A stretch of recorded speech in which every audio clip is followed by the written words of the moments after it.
O ar da manhã nas montanhas de Azacai, onde o sol desponta em tons de pêssego e carmesim, sempre trazia consigo o cheiro úmido da terra recém-regada pelo orvalho da noite, e o aroma doce e pungente das acácias floridas.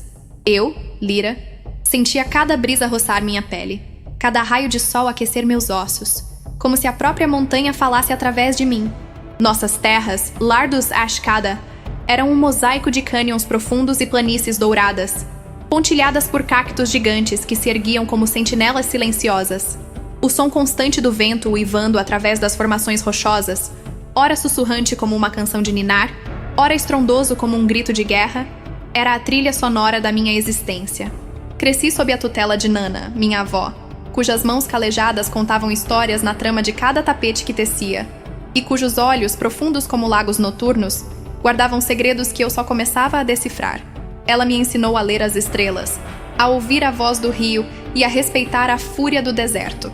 Lyra, esse era meu nome, e Nana dizia que ele significava a canção do vento. Um nome que eu sentia ser uma bênção e uma maldição. Desde muito jovem, minha beleza era notada. Uma beleza que, embora elogiada por muitos da aldeia, Nana via com uma melancolia discreta. Meus cabelos, negros como a noite sem lua, caíam em cascatas até a cintura, e meus olhos, de um tom âmbar incomum, pareciam capturar a luz do sol e refletir as chamas de um fogo interior. Nana dizia que essa beleza não era apenas uma dádiva dos espíritos, mas também uma marca, um elo com algo muito antigo, algo que ela nunca explicava por completo.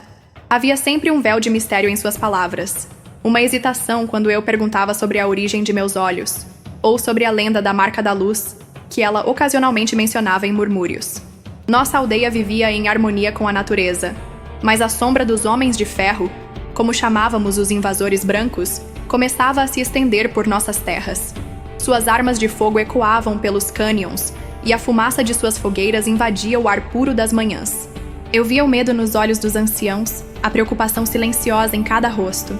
Numa tarde, enquanto Nana e eu recolhíamos ervas medicinais perto do rio Oxadi, um rio de águas claras e murmurantes que era a veia pulsante de nossa comunidade, ela parou subitamente. Seus olhos se arregalaram, fixos em algo além da margem. O lobo cinzento. Ele se aproxima, Lyra. Ela sussurrou, sua voz trêmula, quase inaudível. Eu nunca soube o que ela quis dizer com isso. Lobo cinzento era uma figura lendária em nossas histórias, um espírito da calamidade que trazia desgraça e divisão. Era apenas uma lenda, eu pensava, mas o terror nos olhos de Nana era palpável. Ela segurou minha mão com força, suas unhas cravando-se na minha pele, e murmurou algo em uma língua antiga que eu nunca tinha ouvido antes. O segredo, a canção, deve ser protegida. Antes que eu pudesse perguntar, ela se virou e correu de volta para a aldeia, deixando-me ali, no silêncio perturbador da floresta, com a sensação de que o ar ao meu redor havia se tornado mais denso, carregado de um presságio sombrio. A partir daquele dia, Nana passou a me observar de uma forma diferente, quase como se estivesse avaliando cada um dos meus passos, cada uma das minhas ações. Ela intensificou meus treinamentos em rastreamento e sobrevivência, ensinando-me a me mover sem deixar rastros, a encontrar água onde não parecia haver, a identificar as plantas venenosas e as curativas. Seus ensinamentos eram urgentes, como se o tempo estivesse se esgotando. Eu sentia que algo estava por vir, uma mudança irreversível que afetaria não apenas a mim, mas a todo o meu povo. As conversas na aldeia tornaram-se mais tensas. Os jovens guerreiros se reuniam, discutindo estratégias para proteger nossas fronteiras, enquanto as mulheres teciam com uma velocidade febril, como se quisessem concluir todas as tarefas antes que o mundo parasse. Eu me pegava observando meu próprio reflexo na água do rio, tentando desvendar o mistério que Nana guardava em seus olhos. Qual era o segredo da minha beleza? O que era a marca da luz? E por que o lobo cinzento, uma lenda tão antiga, assustava tanto a minha avó? O peso dessas perguntas se tornava cada vez mais insuportável, um fardo que eu não sabia como carregar. A floresta, antes um refúgio de paz, agora parecia sussurrar avisos, e cada sombra dançante parecia ocultar uma verdade dolorosa. Eu sentia que o caminho à frente seria árduo, e que o que eu não sabia era muito mais perigoso do que o que eu já conhecia. O que esperava por mim além das montanhas de Azacai? E mais importante, o que minha avó, Nana, realmente sabia sobre a minha origem e o destino que parecia me aguardar. Minha infância foi tecida com as histórias de Nana, Contos sobre nossos ancestrais que ecoavam a sabedoria das montanhas e a resiliência do deserto. Ela sempre dizia que o passado não era um fardo, mas um mapa, um guia para o futuro. Minha mãe, Lotus da Manhã, morreu quando eu era apenas um bebê, levando consigo os segredos de seu clã e a melodia de sua voz. Nunca a conheci, exceto através das poucas recordações que Nana compartilhava. Uma risada suave, o cheiro de ervas que ela usava para curar, a forma como seus olhos, tão semelhantes aos meus, brilhavam sob a luz da lua. Meu pai, águia solitária, um guerreiro de poucas palavras e olhar penetrante, partiu para o Grande Espírito em uma batalha contra uma tribo inimiga quando eu tinha 7 invernos. Sua ausência deixou um vazio, mas também a certeza de que a bravura corria em minhas veias. Você carrega o fogo de sua mãe e a força de seu pai, Lyra, Nana costumava dizer, e eu tentava honrar essa herança em cada passo. Minha única confidente e melhor amiga era Elara, uma garota da minha idade com cabelos cor de areia e um sorriso que acendia a manhã. Nossas risadas ecoavam pelos canyons enquanto caçávamos pequenos animais. Ou competíamos para ver quem conseguia escalar as rochas mais altas. Lyra, você sempre foi mais rápida, mais ágil, ela dizia, com um tom de admiração que me enchia de orgulho. Mas eu sou a única que consegue te fazer rir quando você está com a cabeça nas nuvens. E era verdade. Elara era o meu refúgio, o meu porto seguro em meio às incertezas que pairavam sobre mim. Ela me conhecia mais profundamente do que qualquer um, e eu podia ver em seus olhos a preocupação genuína quando o véu de tristeza cobria o rosto de Nana. O que será que a sua avó tanto esconde, Lyra? Ela me perguntava, seus olhos curiosos e ligeiramente apreensivos. Às vezes parece que ela vê coisas que nós não vemos.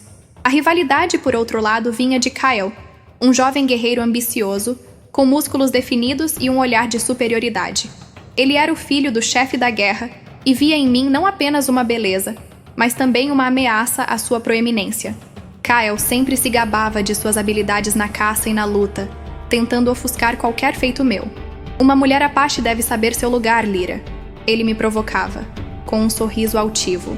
Seu lugar é ao lado de um homem forte, não correndo solta como um potro selvagem. Suas palavras me irritavam, mas também me impulsionavam a provar meu valor. Eu o vencia em corridas e o superava em agilidade, e a cada vitória, um brilho de raiva e ressentimento surgia em seus olhos. Apesar da rivalidade, havia uma estranha tensão entre nós, uma centelha de algo que eu não conseguia definir. Por vezes, em meio às provocações, eu sentia um olhar diferente, quase de admiração velada, em seus olhos. A lenda que mais me intrigava era a da Canção da Lua Crescente, um cântico sagrado que, segundo os antigos, era entoado apenas por mulheres de linhagem pura, aquelas que tinham o dom de se comunicar com os espíritos da terra e do céu.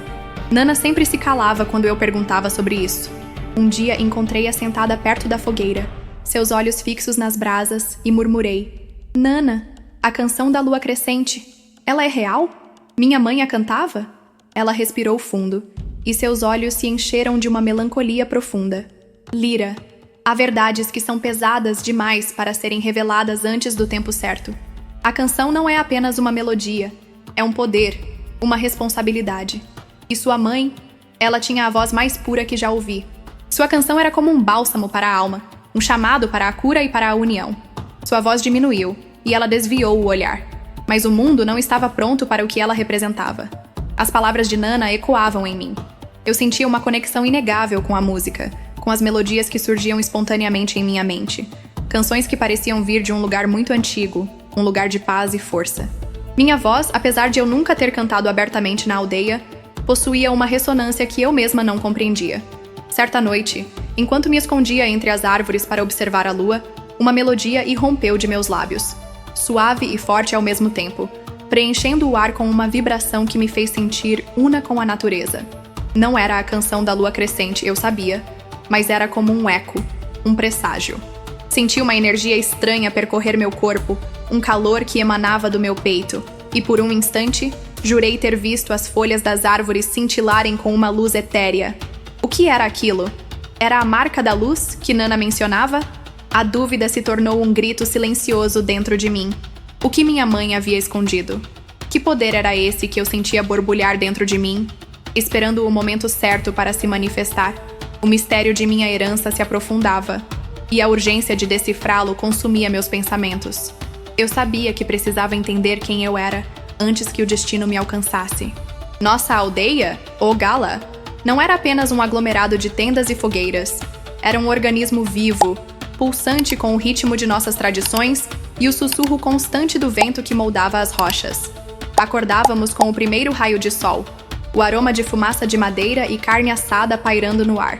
Os homens partiam para a caça, suas silhuetas se perdendo no horizonte dourado, enquanto as mulheres se dedicavam à colheita de milho e feijão, ou à preparação de peles e ervas medicinais.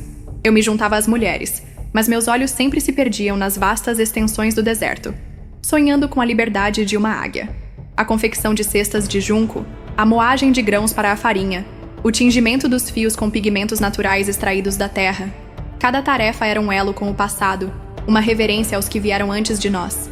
Lembro-me de Nana me ensinando a tecer, seus dedos ágeis guiando os meus, enquanto ela contava histórias de paciência e resiliência. Cada fio, Lyra, é um dia de nossas vidas. Juntos, eles formam a tapeçaria de nosso povo. No centro de nossa vida diária estavam os rituais, as danças sob a lua cheia para invocar a chuva, os cantos para pedir proteção aos espíritos ancestrais. O conselho dos anciãos, com seus rostos marcados pelo tempo e a sabedoria, se reunia ao redor da fogueira central, suas vozes graves discutindo os rumos da tribo. As crianças corriam e brincavam, suas risadas contagiando o ar, enquanto os jovens aprendiam as artes da caça e da guerra, se preparando para o dia em que defenderiam nossa terra. Eu amava a simplicidade e a profundidade de nossa existência, a conexão inabalável com a terra que nos alimentava e nos protegia. No entanto, a vida no deserto não era apenas canções e colheitas. A cada estação, a natureza nos lembrava de sua força implacável. As secas, implacáveis e prolongadas, transformavam o leito do rio em uma fenda rachada, as plantas murchavam sob o sol escaldante e a caça se tornava escassa. A fome era um espectro constante, e a água, o recurso mais precioso, era disputada a cada gota. Lembro-me de uma seca particularmente cruel, quando a esperança parecia se esvair com cada dia que passava. As crianças choravam de sede, e os rostos dos adultos estavam marcados pela desolação. Nana, com sua resiliência inabalável, nos ensinava a economizar cada gole, a buscar água em raízes escondidas, a rezar para os espíritos da chuva. A terra nos desafia, Lyra, mas também nos ensina a ser fortes. A resistência é a nossa canção mais antiga. Além dos desafios da natureza, a tensão com os clãs vizinhos era uma realidade. Apesar de nossa sabedoria em coexistir, disputas por território ou por recursos escassos eram inevitáveis. Eu me recordo de um incidente com os guerrilheiros da montanha, uma tribo mais agressiva que tentou invadir nossas terras em busca de água. Lembro-me do som estrondoso dos tambores de guerra, dos gritos dos guerreiros Esh-Kadá, partindo para defender nossas fronteiras. O ar estava carregado de uma mistura de medo e fúria. Meu pai, águia solitária, estava na linha de frente, seu corpo esguio e forte, sua coragem inabalável. O confronto durou dias, e a cada noite, eu esperava ansiosamente por notícias, sentindo o peso da incerteza sobre meus ombros. Ver os feridos retornando, alguns carregados por seus irmãos, com seus rostos marcados pela dor, era uma visão que me assombrava. Naqueles momentos eu sentia um desejo profundo de poder fazer algo mais, de poder proteger meu povo de toda a dor e sofrimento. A terra, que antes era nossa mãe, agora parecia um campo de batalha, onde a sobrevivência era uma luta constante. Eu me sentava nas rochas mais altas, observando a vastidão do deserto, e questionava a dureza de nossa existência. Por que a vida era tão difícil? Por que tínhamos que lutar tanto para simplesmente sobreviver? Eu via a beleza intrínseca da natureza, os tons vibrantes do pôr do sol, o voo majestoso das águias, a melodia suave do vento nas acácias, mas também sentia sua crueldade, sua indiferença. A terra, ao mesmo tempo provedora e desafiadora, era um espelho da nossa própria existência. Em uma dessas tardes, enquanto eu observava um coiote solitário caçando sob o sol implacável, Elara se aproximou, seus olhos refletindo a mesma melancolia que eu sentia. Às vezes, eu me pergunto se haverá paz um dia, Lyra. Ela sussurrou, sua voz carregada de uma tristeza que eu conhecia bem. Se a terra vai nos dar um respiro, ou se teremos sempre que lutar por cada migalha. Suas palavras ecoavam meus próprios pensamentos. A vida era um ciclo implacável de colheita e escassez, de paz e conflito. E a cada desafio eu sentia a verdade das palavras de Nana. Nossa força vinha da capacidade de nos adaptarmos, de nos curarmos e de nos levantarmos novamente. Mas o cansaço estava lá, a semente de uma dúvida silenciosa. Até quando seríamos capazes de resistir? A ameaça dos Homens de Ferro, antes uma distante nuvem de poeira no horizonte, estava se tornando cada vez mais real. E eu sabia que o próximo conflito seria diferente de tudo o que havíamos enfrentado antes. A Terra, antes fonte de vida e desafios, estava prestes a se tornar um palco para um destino que eu não podia prever. A manhã que mudou tudo começou como qualquer outra. O sol nascia, pintando o céu de tons de fogo e ouro, e o cheiro de pão de milho assando na fogueira preenchia o ar. Eu estava na borda da aldeia, ajudando as mulheres a colher as últimas espigas de milho antes que o sol se tornasse forte demais. De repente, um grito agudo rasgou o silêncio. Um grito de pânico, de terror.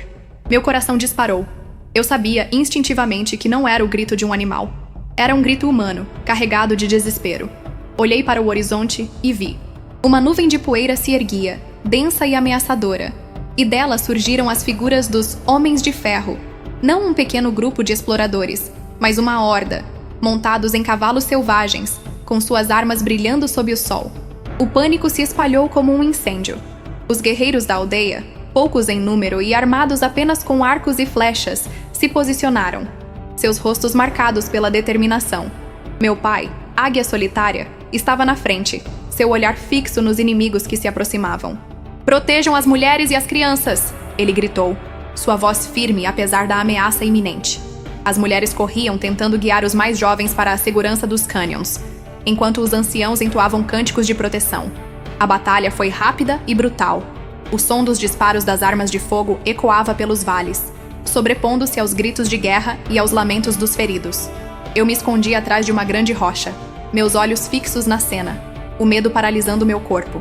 Eu vi meu pai lutar com a coragem de um leão, mas ele era apenas um contra muitos. Lembro-me do brilho do sol em uma lâmina de metal, um grito abafado, e então, a queda. Meu pai? Ele estava no chão. Um grito de dor e desespero irrompeu de mim, mas foi abafado pelo tumulto. A aldeia foi invadida, suas tendas rasgadas, suas fogueiras pisoteadas. O cheiro de fumaça e sangue misturava-se no ar. Homens, mulheres e crianças eram arrastados, seus rostos marcados pelo terror. Eu tentei correr, mas fui alcançada por um dos invasores. Seus olhos eram frios e cruéis, e ele segurou meu braço com uma força esmagadora. Eu me debati, lutei, mas era inútil. Meu corpo foi arrastado, e eu vi Nana, seus olhos embaçados pelas lágrimas, estender a mão para mim, um lamento silencioso em seus lábios. Suas últimas palavras antes que a escuridão me envolvesse foram: "Lyra, a canção, o colar, ele irá guiá-la." E então, tudo escureceu. Quando recobrei a consciência, estava em um vagão, balançando de forma irregular. O cheiro de suor, fumaça e medo preenchia o ar. Havia outras mulheres, todas com os olhos arregalados de terror, presas umas às outras por correntes. Meu corpo doía, meu coração estava em frangalho. Eu era uma escrava. A mulher Apache mais bonita, como me chamavam, agora era uma posse, uma mercadoria. O pensamento era um veneno, queimando em minhas veias. Aonde eu seria levada? Que destino me aguardava? O medo era um companheiro constante, mas em meio ao desespero, uma faísca de algo mais forte acendeu-se dentro de mim. As palavras de Nana ecoavam em minha mente. Lyra, a canção, o colar. Eu senti algo pesado em meu pescoço. Era um colar de contas de jade e turquesa, que minha avó sempre usava e que eu nunca tinha visto tirar. Como ele tinha ido parar em mim? E o que ela quis dizer com a canção? Eu me sentia impotente, mas a imagem de meu pai caindo e as palavras de Nana me deram um fio de esperança. Eu não podia me render, não podia sucumbir ao desespero. Eu tinha que lutar, não apenas por mim, mas por meu povo, por meu pai, por Nana. Havia um segredo, algo que Nana havia me confiado, algo que estava ligado à canção e ao colar. Eu precisava descobrir. O que ele era? Como ele poderia me ajudar? O vagão chacoalhou e a escuridão lá fora dava lugar a um novo dia, trazendo consigo não a promessa de um novo começo, mas a certeza de uma jornada incerta. Minha vida havia sido virada de cabeça para baixo. Eu não era mais Lyra, a garota livre das montanhas de Azakai. Eu era Lyra, a escrava. Mas algo dentro de mim sussurrava que eu não permaneceria assim por muito tempo.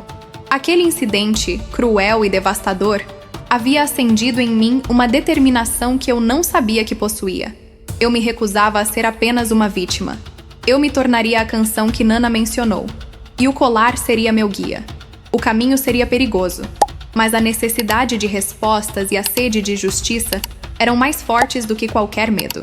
Eu me levantaria. Eu lutaria. E de alguma forma, eu me vingaria. A jornada de carroça foi interminável. Cada sol que nascia trazia consigo a poeira e o cansaço. E cada pôr do sol, a incerteza do que viria. O homem que me comprou, um mercador de peles chamado Silas, era um homem corpulento, com olhos pequenos e astutos que pareciam avaliar cada movimento meu. Ele falava pouco, mas seus silêncios eram mais ameaçadores do que qualquer grito. Eu me mantinha à distância, meu olhar fixo no horizonte, mas sentindo o peso de seus olhos sobre mim. As outras mulheres no vagão, algumas jovens, outras mais velhas, compartilhavam o mesmo olhar de desespero e resignação. Nós nos comunicávamos através de olhares, de murmúrios silenciosos, de um aceno de cabeça. Eu via a dor e o medo em seus olhos, e isso acendia uma chama de fúria silenciosa dentro de mim. O colar de jade e turquesa que Nana havia me dado era meu único elo com meu passado. Eu o segurava apertado em minha mão, sentindo a energia das pedras.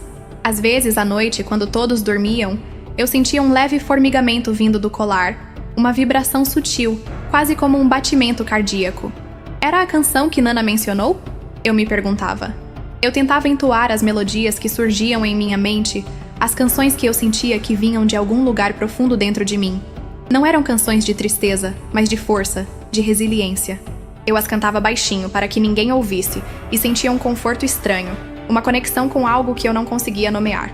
Durante o dia eu observava Silas, estudando seus hábitos, suas fraquezas. Ele era um homem de vícios, com uma predileção por jogos de azar e álcool. Eu notava a forma como ele contava suas moedas, a maneira como ele se irritava quando as coisas não saíam como planejado. A inteligência que Nana tanto valorizava em mim agora se tornava minha arma. Eu comecei a observar os outros homens da caravana, seus humores, suas rotinas. Eu aprendi a ler seus olhares, a antecipar seus movimentos. Eu sabia que precisava ser mais do que uma escrava. Eu precisava ser invisível, mas ao mesmo tempo, estar atenta a cada oportunidade. Uma noite, enquanto Silas estava ocupado em um jogo de cartas com seus homens, ouviu murmurar sobre uma antiga trilha da serpente, que ele precisava seguir para evitar os postos de controle. A trilha da serpente. As palavras de Nana ecoaram em minha mente. O lobo cinzento, ele se aproxima.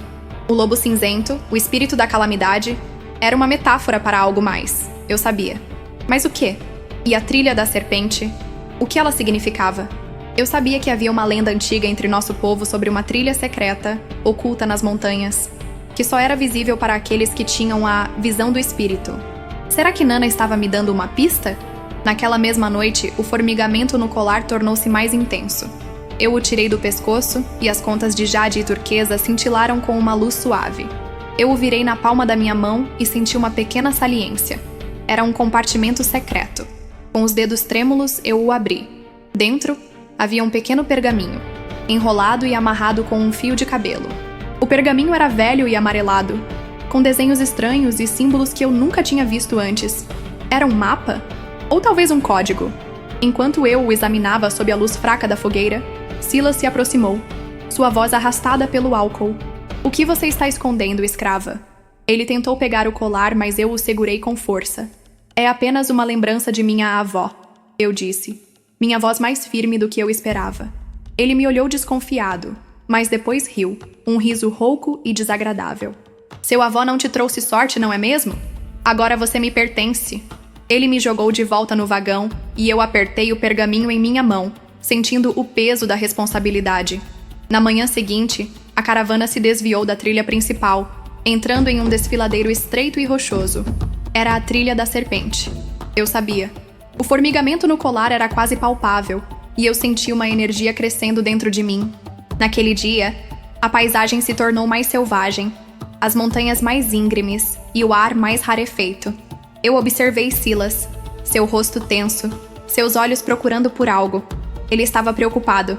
De repente, um som agudo e distante ecoou pelo cânion. Era o som de um lobo. Não um lobo comum, mas um uivo que parecia vir das profundezas da terra. Os cavalos da caravana empinaram, assustados. Silas praguejou. "O que é isso?" Ele rosnou. Foi então que eu vi, no topo de uma formação rochosa, a silhueta de um lobo enorme, com pelagem cinzenta, erguendo a cabeça e uivando novamente. O lobo cinzento. Não era uma lenda. Era real. E ele estava nos seguindo. O pânico começou a se espalhar entre os homens de Silas. Eles começaram a atirar, mas as balas ricocheteavam nas rochas. O lobo parecia intocável. Eu senti o colar vibrar em minhas mãos, e uma voz sussurrou em minha mente, clara como a água do rio. A canção, Lyra, ela irá te guiar. Eu me levantei no vagão, ignorando os olhares das outras mulheres, e comecei a cantar. Uma melodia que eu nunca tinha ouvido antes, mas que parecia ter nascido comigo. Uma canção de cura, de conexão, de poder. A voz do lobo parou. O vento soprou mais forte, e as folhas das árvores se moveram em um ritmo hipnotizante. Silas me olhou com os olhos arregalados, o medo em seu rosto. "O que você está fazendo, bruxa?" ele gritou. Eu não respondi. Eu continuei a cantar, meus olhos fixos na silhueta do lobo, que agora parecia estar me observando com uma intensidade que me fez arrepiar. A canção fluía de mim, preenchendo o cânion, e eu sentia a energia do colar pulsar em meu peito. Eu não sabia o que estava acontecendo, mas sabia que algo extraordinário estava se manifestando. Eu estava conectada a algo maior do que eu, a algo que Nana havia previsto. A jornada havia se tornado mais perigosa, mas também mais reveladora. E eu sabia que o segredo que eu carregava era a chave para a minha liberdade, e talvez para a salvação de muitas outras. A melodia que eu cantava não era apenas um som, era uma força. Um eco dos espíritos ancestrais que habitavam as montanhas de Azakai. O lobo cinzento, antes uma figura ameaçadora, agora parecia ouvir com uma estranha reverência, seus olhos fixos em mim. Os homens de Silas estavam paralisados, seus rostos contorcidos entre o medo e a incompreensão. Silas, em particular, parecia apavorado. "Pare com isso, sua feiticeira!" ele gritou, sua voz embargada. Eu não parei. A canção me guiava, e o colar pulsava em meu peito como um segundo coração.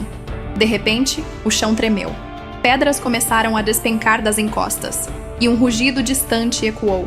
Era uma avalanche, ou talvez a própria montanha respondendo à minha canção. O desfiladeiro estreito se tornou um labirinto de rochas caindo e poeira. O caos se instalou. Os cavalos da caravana relinchavam em pânico, e os homens de Silas corriam em todas as direções, tentando se proteger. Silas, em um acesso de fúria, puxou uma adaga e veio em minha direção. "Você vai me pagar por isso, demônio!" Ele rosnou, seus olhos cheios de ódio. Eu estava desarmada, mas a canção não cessava.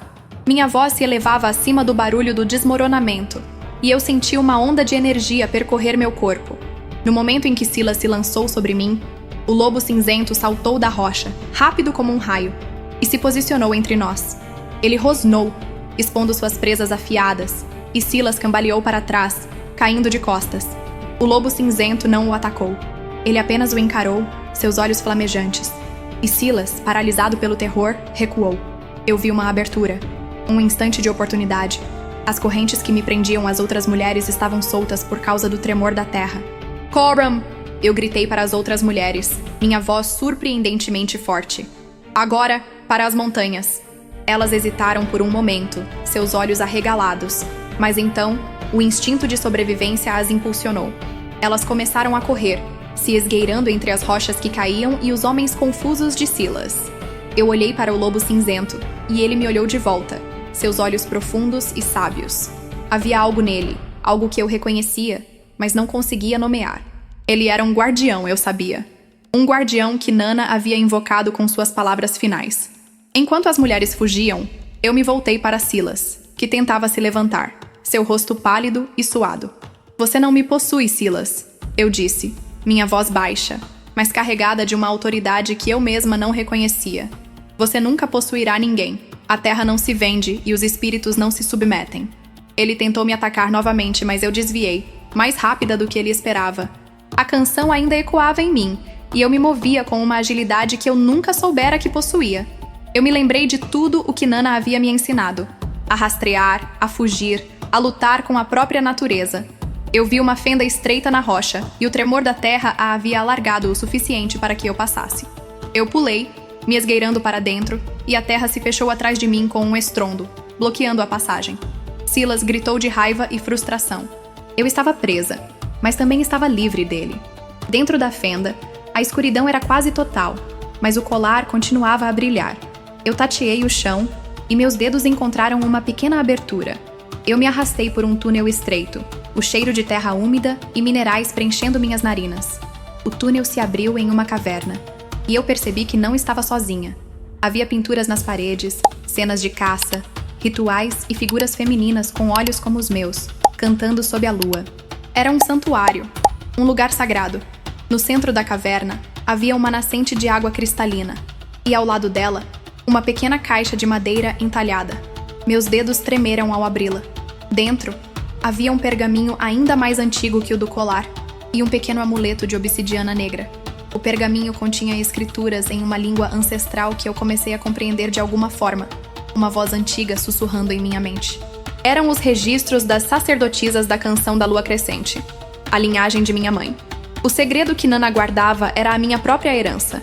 Eu era a última sacerdotisa da Canção da Lua Crescente, herdeira de um poder ancestral de cura, de conexão com a terra e com os espíritos.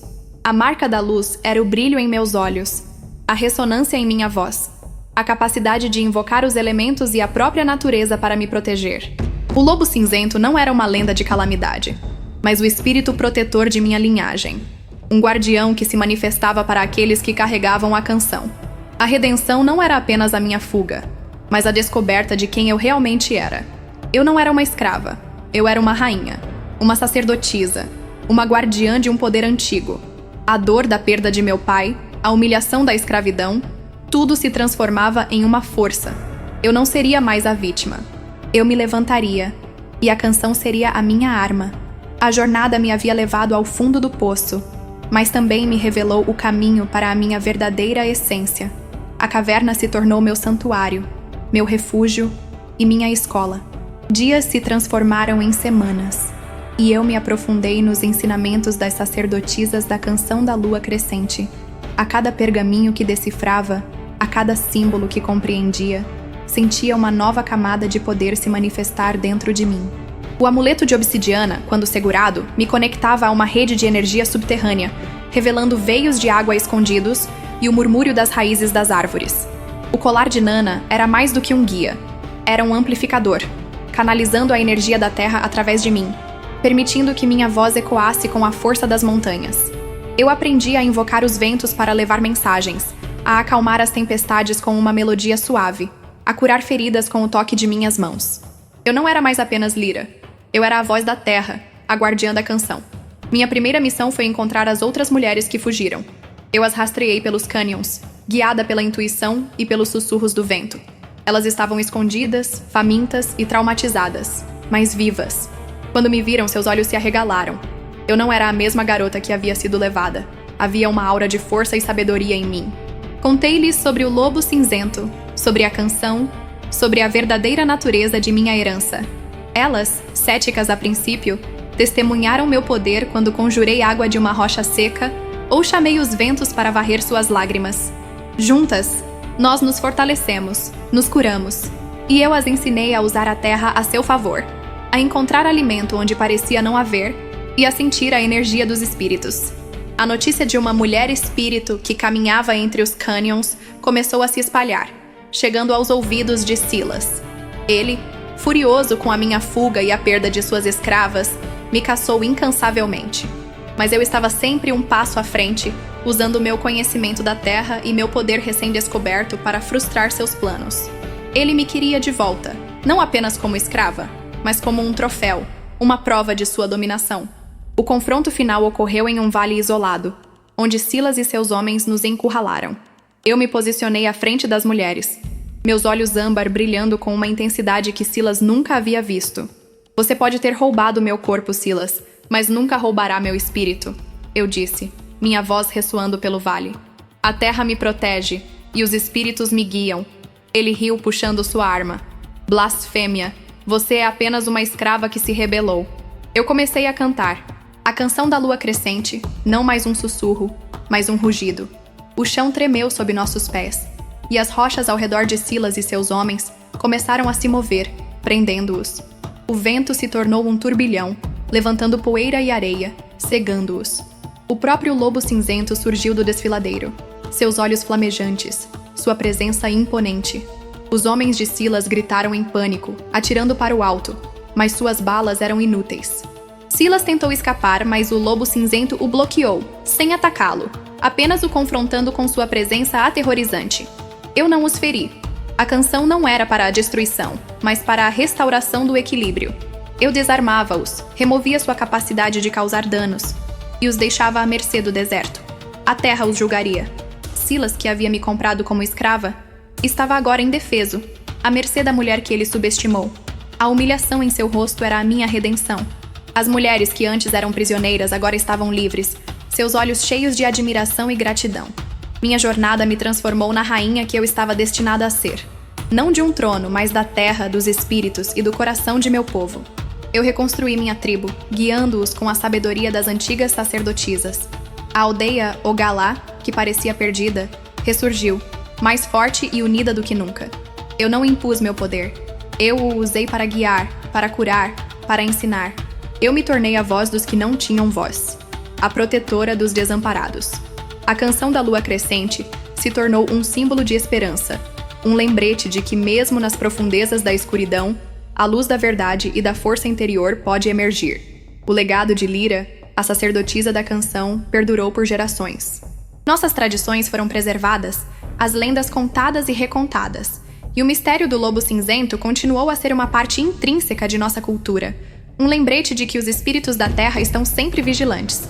Mesmo com o passar dos anos e a chegada de novos povos, a história de Lyra, a mulher que foi vendida como escrava e se tornou rainha através de sua inteligência e de um segredo antigo, continuou a inspirar. E, embora o mundo tenha mudado, a canção da lua crescente ainda ecoa nos ventos das montanhas de Azakai, esperando para ser ouvida por aqueles que têm o coração aberto para a magia da terra.